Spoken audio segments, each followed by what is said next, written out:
Let's try another example here. So again, look at your variables, see which one you may want to eliminate. I really always try to find a variable that has a 1 as the coefficient. So like negative y, that's a negative 1y. That's usually always the easiest one to eliminate.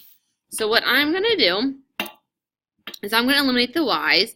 So I'm going to manipulate that equation in the middle, and I'll use this one first to get rid of the y's. So if that equation I just highlighted has a positive 2y, we want this to be a negative 2. It's already negative. So just multiply that whole equation by that 2 value and come up with a new one. So 4x minus 2y plus 6z equals 8. And we're just going to write that with that orange one highlighted at the top.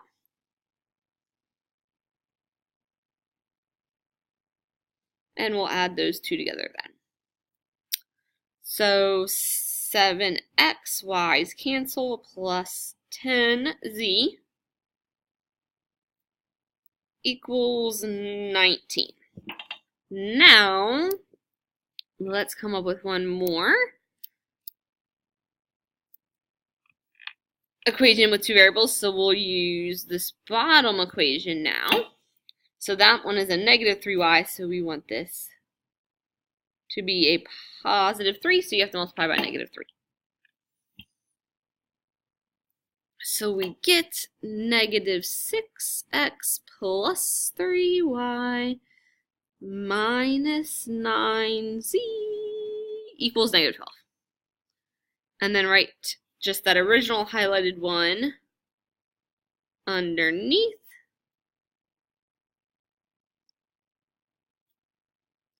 And we'll add those two together. So negative 1x minus 4z equals negative 13. Okay, so now these two equations that now just have two variables are what we're going to use like a normal system of equations to solve for our first variable. So write those right next to each other. 7x plus 10z equals 19. And negative 1x minus 4z equals negative 13. Okay. So looking at those two equations, which variable do you think will be easiest to eliminate? I'm going to say the x. I'm going to multiply this bottom equation by 7. And it will be negative 7x minus 28z equals 13 times 7, negative 91. So remember, we're kind of done with that equation, and we're going to add those two together. So 7 and negative 7 goes away. 10 and negative 28 is negative 18z equals 19 plus negative 91 is negative 72. So after you guys divide,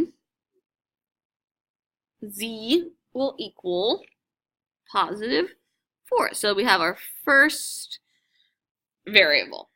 So then we have to plug it in again. Well, I guess just the first time here.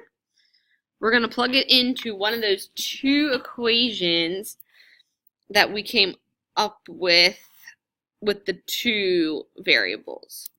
So over there, it doesn't matter which one you plug it into.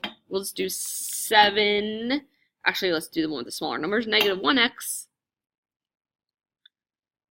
minus 4 times z, which is now 4, equals negative 13. So negative 1x minus 16 equals negative 13. Add the 16 over and divide by negative 1. So x will be negative 3. There's our second variable. And then we just have to plug in one more time. So any of the original 3 equations that you were given, plug in your z and your x. So let's just do that first one. So 3x, which is now -3, plus 2y is what we're trying to solve for, plus 4z, which is, we now know to be 4, equals 11. So -9 plus 2y plus 16.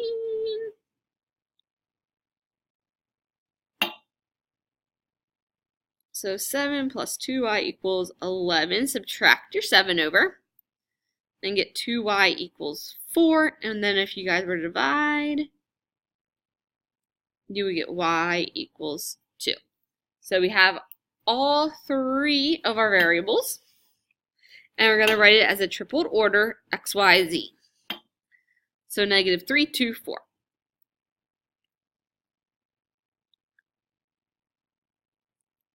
Write them in order.